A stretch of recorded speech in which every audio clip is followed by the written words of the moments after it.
muito abençoado! Estamos aqui junto. Bom dia, boa tarde, boa noite para você que está nos assistindo nas variadas plataformas.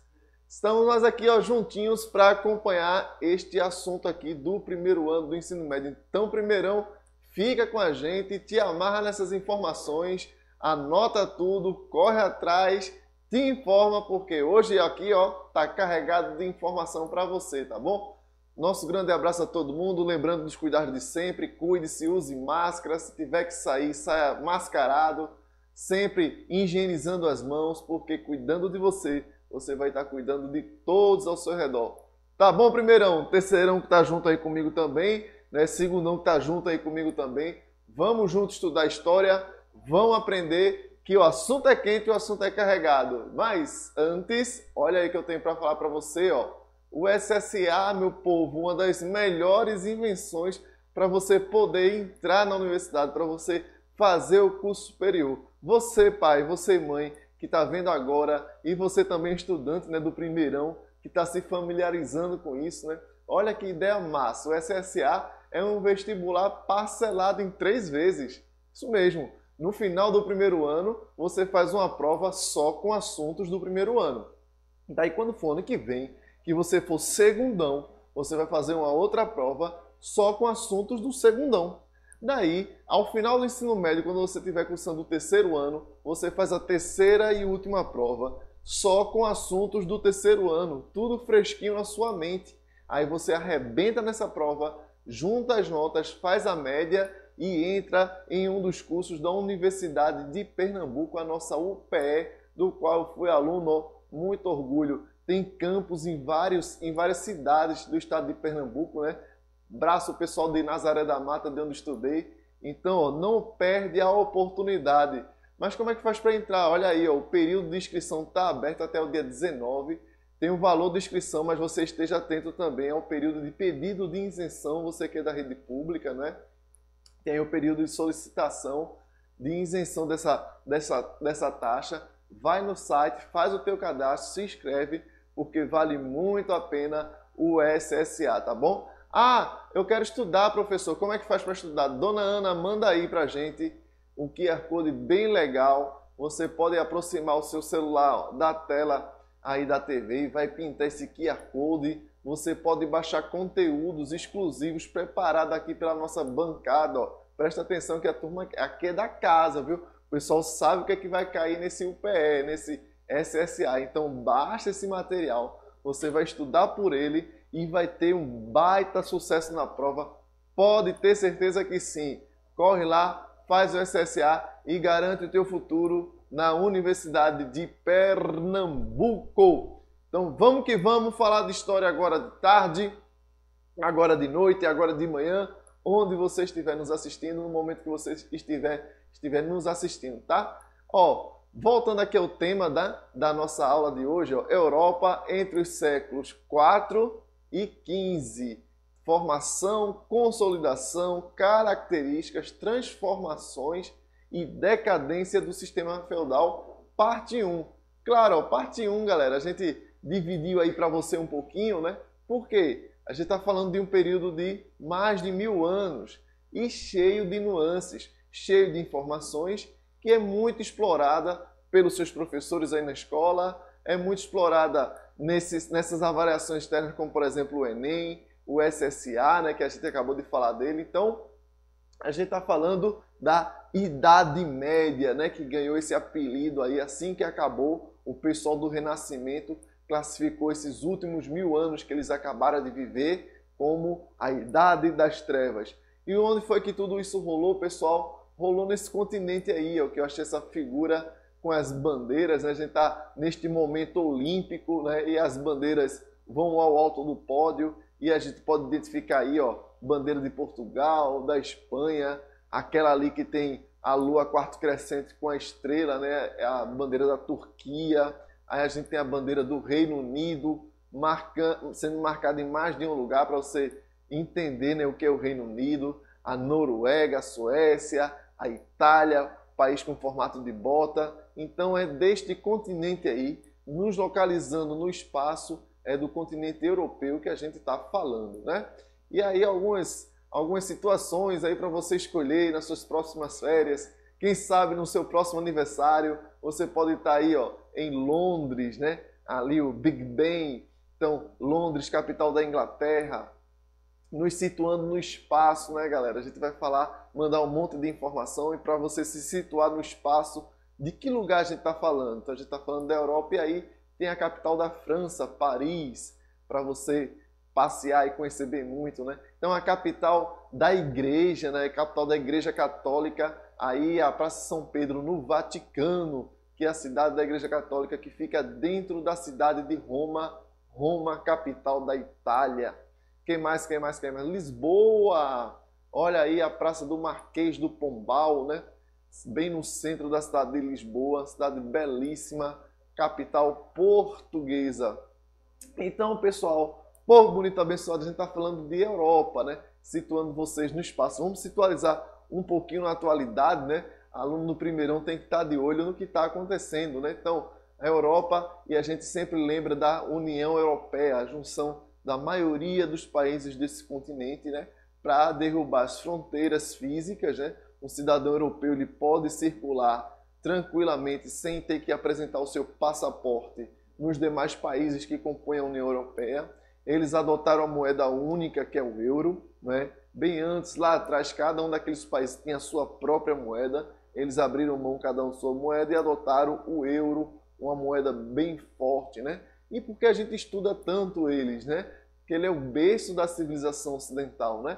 A gente viu aqui em aulas passadas o que os gregos trouxeram. Aí os romanos adaptaram muita coisa do grego, né? E onde havia o Império Romano é onde se constituiu a Europa que a gente está falando hoje. Então toda essa carga cultural que é herdada lá dos gregos, que passa pelos romanos, chega para nós aqui e a gente chama de civilizações ocidentais, com a sua carga moral e ética oriunda lá dos gregos, que adotamos aqui com as suas várias influências. Então, por isso, a gente se detém bastante no estudo do que acontece na Europa, dentre outras coisas, né? E falando de Europa também, a gente sempre lembra o que quando fala de Europa, né? Que foi palco das duas grandes guerras mundiais, né? Então, o século XX foi o século das guerras e a gente tem de 1914 até 1918 a Primeira Grande Guerra Mundial. E depois, mais para frente, 1939 até 1945, a Segunda Grande Guerra Mundial. E depois outros vários conflitos, onde o palco dessas revoltas, né, o teatro de guerra, se desenhou no continente europeu. E quando a gente lembra da Europa também, né, lembra-se do futebol, este ano foi o ano da Eurocopa, lembra também da moda, né, Paris, Milão, as cidades da moda, lembra da culinária, né? Quem é que não gosta de uma boa pizza, de um espaguete, então a comida italiana, ou o escargot francês, né? E lembramos também do cinema, né? A Europa usa muito o cinema para difundir aí a sua cultura, o seu modo de viver por todo mundo, né?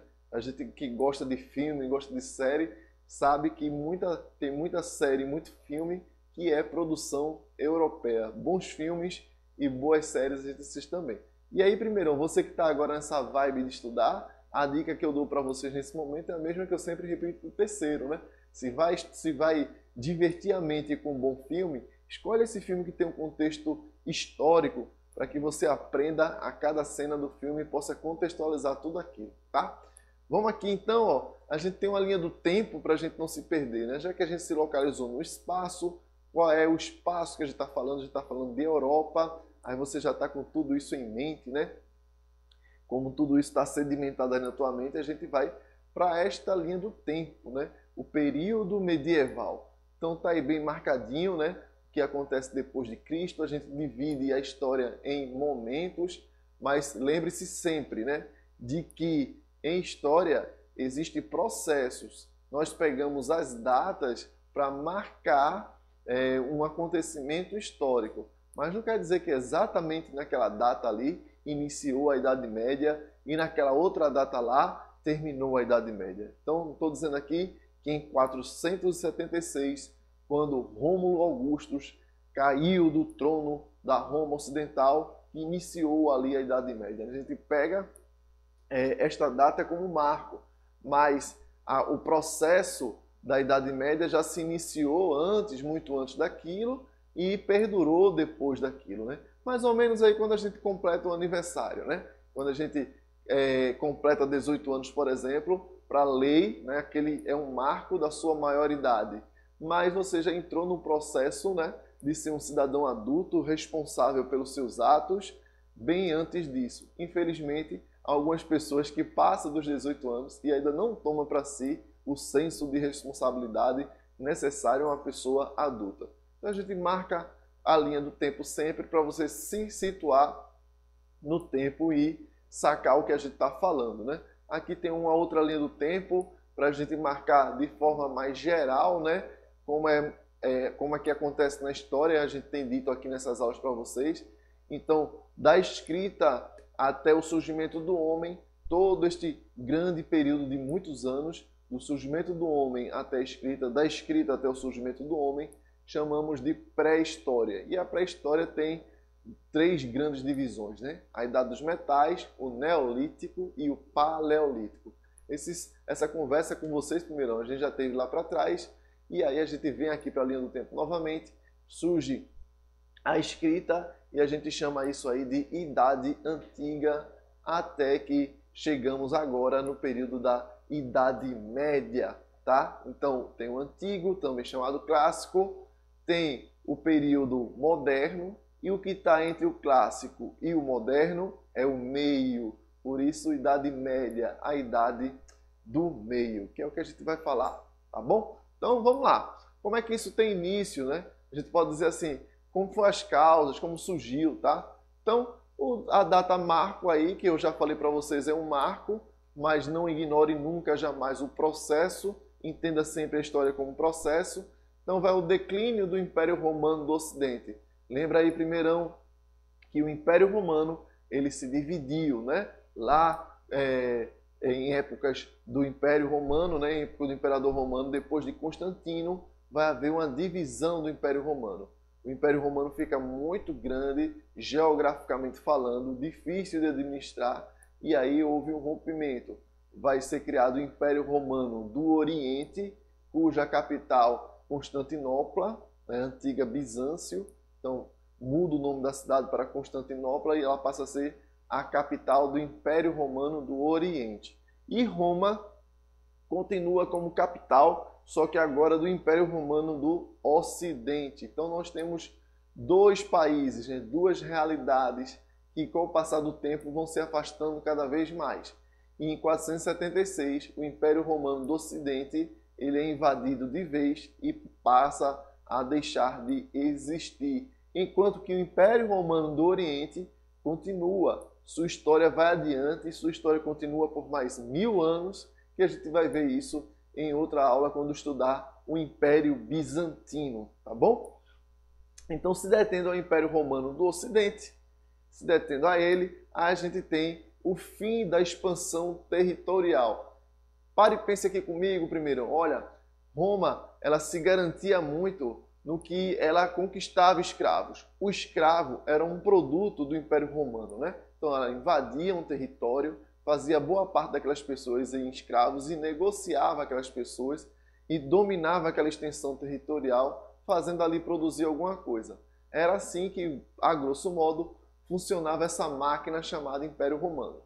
Quando chegou ao limite da expansão territorial, quando as fronteiras passaram a ser mar, quando as fronteiras passaram a ser deserto, este império ficou sem ter como crescer.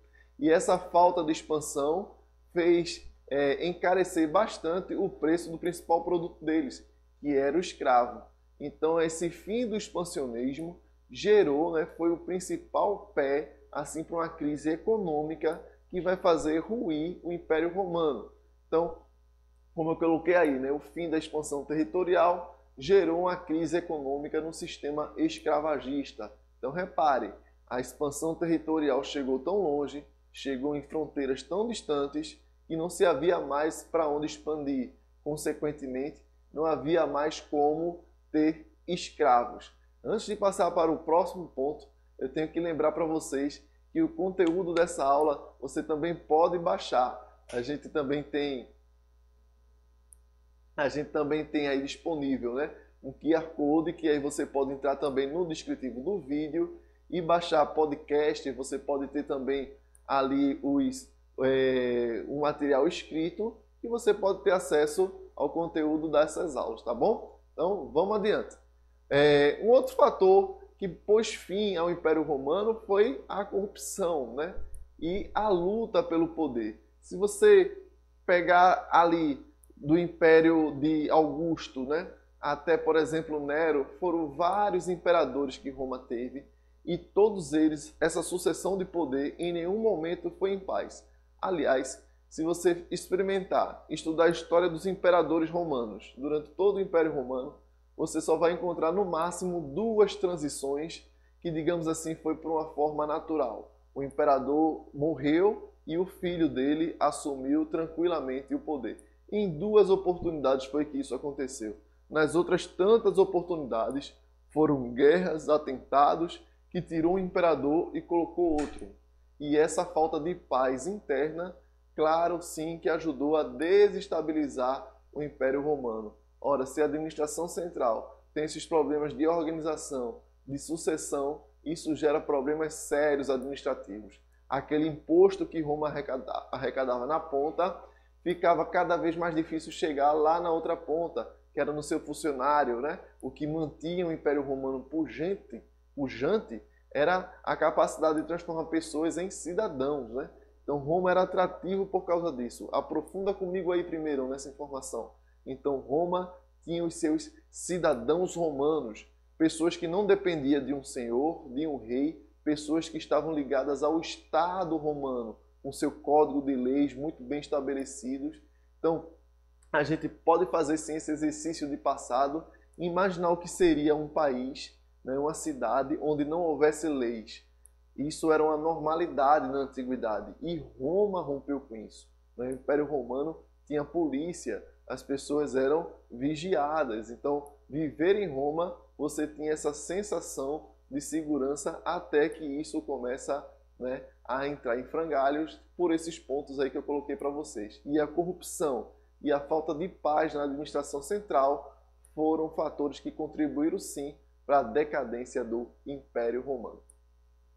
E a gente vê que quando esse Império Romano do Ocidente, tá, gente? Sempre lembrando isso, a gente está falando de um período que Roma está dividido em 2 países, são 2 impérios diferentes. Então a gente tem o Império Romano do Ocidente, cuja capital é Roma, do qual estamos falando agora, porque o território dele é basicamente toda a Europa, tá? E a gente está falando aqui em paralelo do Império Romano do Oriente, cuja capital é Constantinopla, né? Esse aí vai ter uma aula especial para ele, aí não confundir, sempre quando a gente está falando de Império Romano do Ocidente, bote na cabeça que a capital é Roma, tá?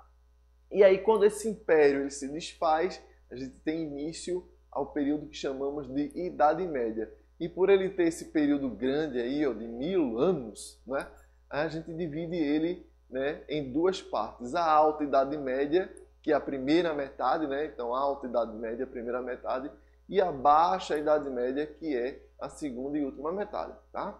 Tá o período aí, como eu falei, bota na cabeça que é processo, tem a data, que é um marco histórico, mas sempre pensa em história como processos. 476, que é a queda de Roma, e vai até 1453, que é o fim desse Império Romano que a gente está falando aqui, o Império Bizantino, o Império Romano do Oriente, cuja capital é Constantinopla. Não dá essa confusãozinha porque as histórias estão andando em paralelos, mas sempre botar isso na cabeça, tá? Então, Império Romano do Ocidente, capital Roma, Império Romano do Oriente, capital Constantinopla.